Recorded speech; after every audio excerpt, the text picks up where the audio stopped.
Good afternoon, everyone.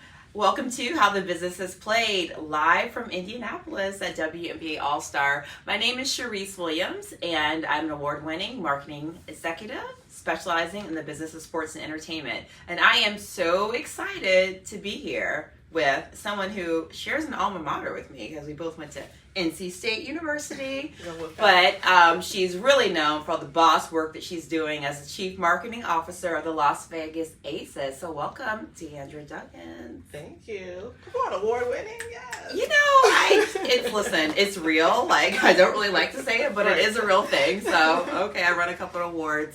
But it's come from, honestly, just loving the business of sport. And it has evolved so much, and I truly love WNBA All-Star. It's one of my favorite events. We've both been here, not 24 hours yet? Yeah, not 24 hours. So what you been up to since you've been here? Oh, jeez. Meeting a lot of people, catching up with some folks in the league, because we don't really get a chance to really talk and meet each other. This is probably like the only opportunity, unless they come to a game. So yeah, just meeting up with people, running into a lot of folks I haven't seen in a while, and checking out all of the brand activations at WNBA Live. It's been pretty cool. Yeah. Like, I am actually, first of all, fascinating. I think people probably think that folks that are that work in sports see each other all the time. Yeah. So like, you just kind of probably, demystified something just now for someone who thinks that everyone is always together, but you don't really get time with the league. Like, you have to kind of come to these events, which is makes sense. Yeah, we have monthly, meetings with the marketing team, but that's, just seeing people virtually, and some people have their cameras off, and it's not really an opportunity to really talk. So we're just talking shop on the call. So, get to talk a little bit in depth in person. For sure. And that's really what this business is about. It's the relationships, and just that, once you kind of vibe with someone, the conversations move a little bit different. The idea sharing moves different when that happens. Brand activations. So I'm excited about WNBA Live myself, as well as, checking out the Unrivaled space. But starting with last night, did you catch the brands on the orange carpet? Yes, I was there live. We had two players that walked the carpet. So it was really cool to see the evolution and the growth. Like, obviously, when I got into the league in 2022, that was my first W All-Star working in the league. Obviously, I've been as a fan, but it's just grown, like, exponentially, and the brands are really, like, investing in their activation spaces. I mean, it's beautiful, from, like, Mayel to AT&T, American Express, and Panini, and like all these big brands, and it's really cool. It's a really fun atmosphere over there. Yeah, it definitely is. So I gotta say, I did not see this coming, but I really loved what Sabrina Ionesco was wearing. Oh yeah, that Nike situation. You know the line on Love and Basketball where he's like, I didn't know Nike made dresses. That part, obviously big dresses now. So obviously, and she was wearing it, and those stockings. I don't know what's happening in her life. Maybe it's the married life. It's looked like Sabrina has just been on the come up, and Nike really did her so good last night. Good. But we can't forget A'ja Wilson looked amazing. Had that left leg popping out. Right. Jackie Young looked amazing. Like, every time I see Jackie, I'm like, I need to go work out. Like, right now, I just need to go work out.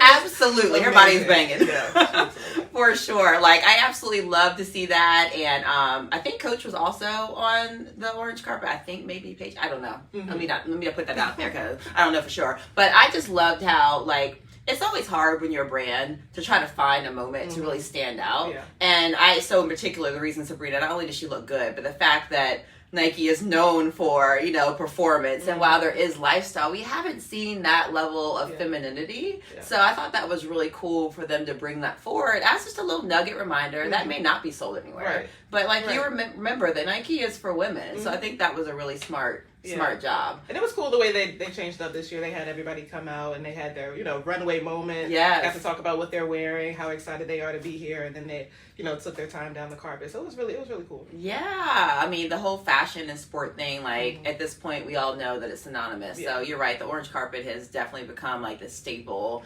and event where you can really see the personality of the women and, like, see it all come across. Yeah. That carpet is becoming longer and longer. Like, it used to be, like, a couple of media outlets there. It's super long now. Yeah. I love it. I love it for the women.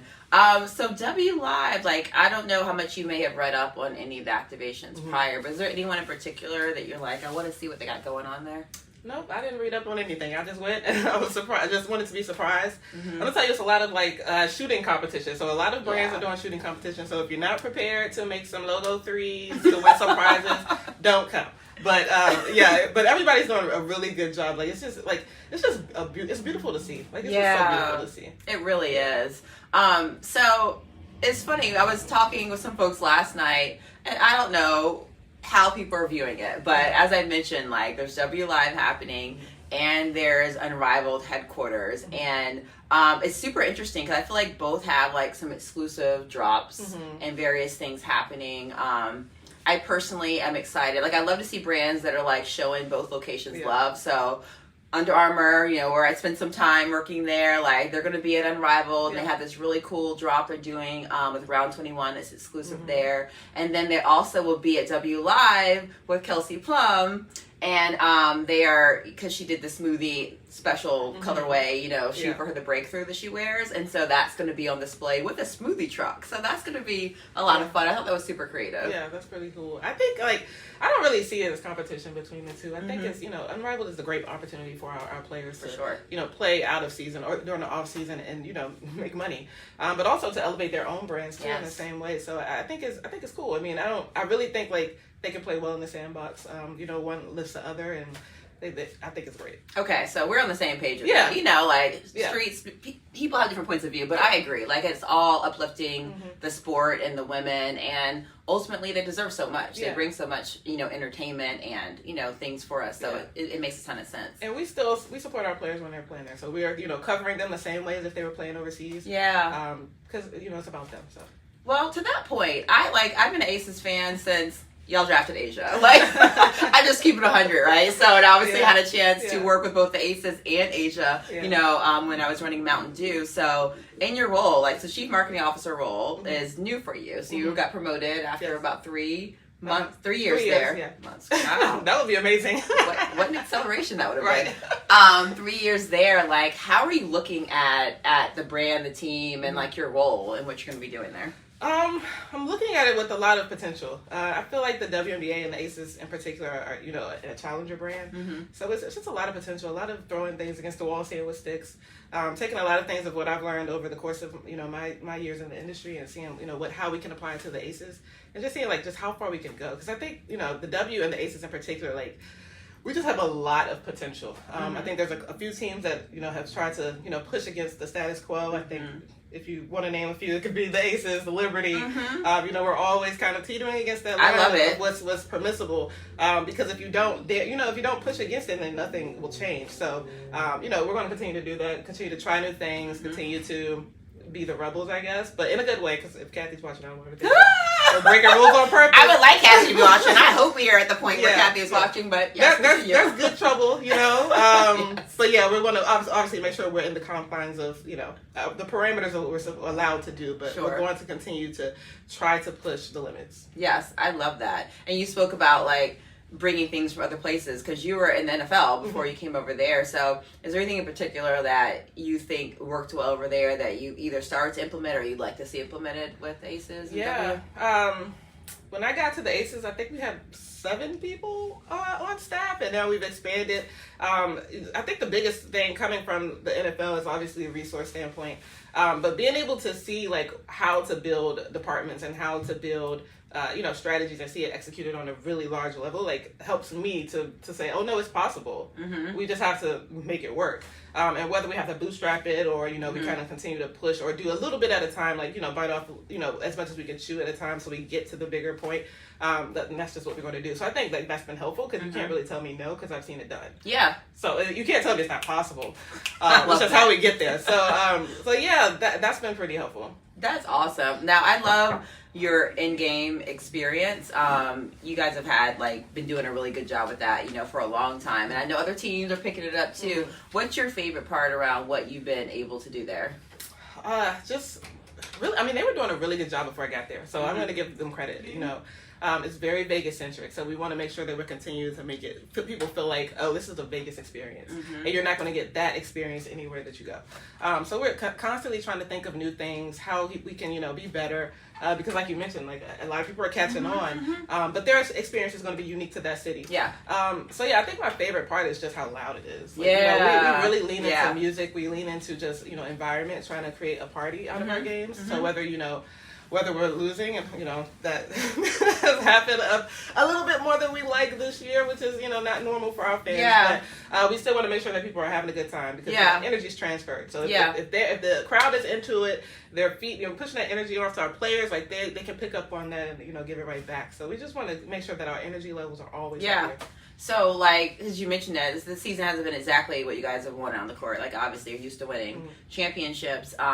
Has you had to pivot in any way in terms of how you're thinking about the marketing because of that? Yeah, as teams change, players change, you have different personalities come in. So we have to learn, like, what those personalities are and what we can pull from them to not use them to our advantage, but how they can engage with the players, or how fans can fall in love with our players in a different way. We had a Cindy Colson. She's a big personality.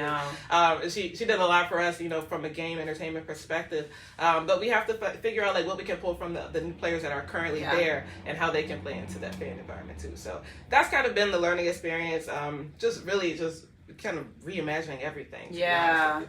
Well, one thing that I love that you all have done, and I think it's on trend now, so in terms of tapping into different fan bases. So, like, for instance, I was just talking with League One Volleyball the other day, and I was like, you know what? I hope you have your players at WNBA All-Star, like, because Indiana is a hotbed for volleyball, and W's having this amazing moment that we hope continues. I was like, them being courtside and really being integrated, like, it makes a ton of sense. It can lift up your league, but I have to give the Aces credit because I remember that they were doing Fan Fest at University of South Carolina like years ago. Like once Asia got over there and established herself, they went back and tapped into her fan base. And that concept, I imagine, has helped grow the Aces fan base in South Carolina. Can you speak to what that has done for you guys? Yeah, South Carolina loves the Gamecocks. So, I mean, they love every player that comes out of that system. They're supporting them. So they don't care who they're playing for. But yeah, having Asia come out of South Carolina and being a champion coming out of South Carolina has done a lot for her and for us, for the Aces, because people follow Asia. Even when we go play to Atlanta, there's a lot of South Carolina fans that come to see Asia, and naturally they then support the entire Aces team. So Nikki came up with this concept of okay, Asia has a lot of family. Obviously she's the queen of South Carolina, right? But just how do we go back and we really create this pipeline of fans that come from the college world to the W, because there has been a little bit of a drop off, like the college world, like NCAA women's Final Four or the women's tournament in general, a lot of fanfare, but for some reason it wasn't transitioning to the WNBA. So how do we, create that pipeline? So Nikki wanted to go back to Nikki Fargas, our president. Wanted to go back, take our game to South Carolina, to the college campus, and really engage those fans. And it worked well the first year, and so we did it again this preseason. We went to Notre Dame to support Jackie. And that was really cool, just being a part of a very historic campus and a very historic program. And we had RBK as well there. We played the Dallas Wings, so that was a really cool story for them. So yeah, we're trying to figure out what the next iteration of that is, and obviously we can't make it to everybody's college campus. But I think it's a really good model, and like you mentioned, a lot of other teams have also followed suit. I think Chicago went to LSU. Yeah, they did. New York went to Oregon, so it's been pretty cool.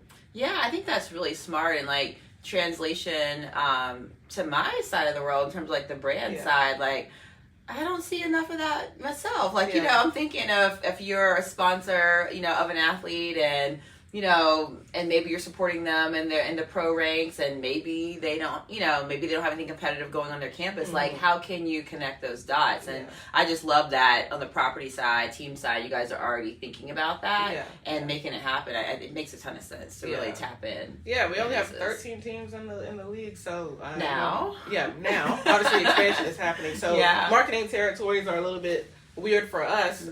So it gives us also an opportunity to be in a new market. And get the Aces brand out there. So. Yeah, well, one thing, this is gonna be just again, shout out to the Aces, because when I, when I was at Mountain Dew and even with stuff we were doing with Kelsey, but particularly with Asia, and Mountain Dew PepsiCo was a sponsor of the Aces, but you guys are really good about ensuring that the brand came through. Not being so concerned around league partners. And in that case, it didn't matter because they were a league partner. But I really feel like working with W athletes and their teams can work really hard for brands. And I don't know if they realize that. Yeah. And the women, I feel like, work so much harder for the brand. Like, they're trying to find moments to integrate them. So I just think it's worth shouting out that, like, having a great athlete partner in the W with the way I see the teams operate can really work much harder for brands than they even realize. For sure. And we're seeing a lot of the, the brands that partner with athletes specifically, they've been, are more open to partnering with the teams, on the team level, because they realize how much more access they will have. So yeah, it's been really good conversations with a lot of these brands. So, So what are your thoughts on, like, expansion? Like, it's coming rapidly, and how does it make you feel, like, around the league? Expansion's great.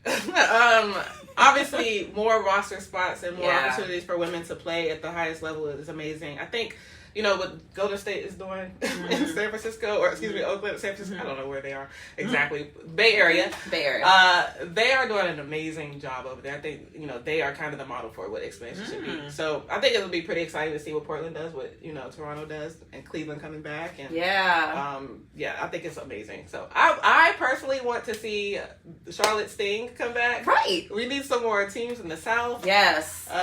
So yeah. I think it'll be awesome. Like, I second that on the Charlotte Sting. Like, I'm happy that Philly's coming through. Like, Philly's a great city, but it would be nice to see. So definitely continue to speak that into the atmosphere. It's about to be a little stacked in the Northeast. You're going to have Connecticut, Philly, D.C., like New York. So basically all of our road trips, we'll probably hit all four of them. Yeah, so that should make it good from a travel standpoint. Yeah. Speaking of, what's it been like having Delta and having the charter flights? You said you hadn't traveled a ton, but for the players, what's that? I'm pretty sure they love it. Like, I mean, I think they deserve it. Like, one, it cuts down on the time they have to spend in an airport. Like, I don't think people realize how much time that is, like, and what that takes away from their preparation and their their everything that they have to do to get ready for a game. You're stuck in an airport and you're relying on you have to deal with all these delays and just all of that. It's just taking all of that out of it, so now they can actually focus on being an athlete and focus on preparing for the game. Yes. So it's been great. And to that point, like, I feel like it's definitely not a moment what's happening with the W. I think that people say that. A lot of folks have put a lot of time, sweat equity into building this league, and it's truly exciting to see, where it is right now. Yeah, that people always say that. I think I met somebody at a bar, and when he realized I worked in the W, he was like, "So you think this this momentum is going to stay?" And I was like, "It's been on this upward trajectory for a while. I think you guys just started paying attention." Right. I've been a fan since the league came in 1997. Like, I was a little girl watching Cheryl Swoops and trying to get her autograph, and I was, it was sold out arenas then. Like, it's had, this kind of, up and down, whatever, but it's always been trending this way. Yeah. So. Yeah, and I think that, I love all the brands that are starting to get involved right now. My hope is that they're really thinking about strategically. It's not like, Lord help me for saying it, D&I or like that. Like, it's not that. Like, these are really legitimate ways to grow your business. And, like, female fans are... money. Yeah, okay. We spend money. That part. They love merch, so they're going to be out in WNBA Live buying up all the merchandise. They love to support. Like, they will put their money where their mouth is. Yeah. Like, did I need a new pair of Air Force Ones? Probably not. But it's cute. But it goes with the outfit. Thank you. And shout out to Foot Locker, who had this event yesterday with Nike. So I got these Air Force Ones, and then we got to put these little charms on. I got my little pearls and everything because I'm a girly girl. So, but they understand that. Like, they did that with the A1s. They had like the charms and things like that because we want to accessorize. Yes. And the way people responded to Sabrina's shoe and Asia's shoe and Angel's shoe, like it's so amazing. Just even going to our games and we see all of those, on women's feet. It's so amazing to see. It is. Well, this has been so much fun to catch up, talk about W All-Star and what you got going on the Aces. And, like I said, fellow Wolfpack here. So appreciate you joining me for this episode. And thank you all for tuning in. We'll see you next time.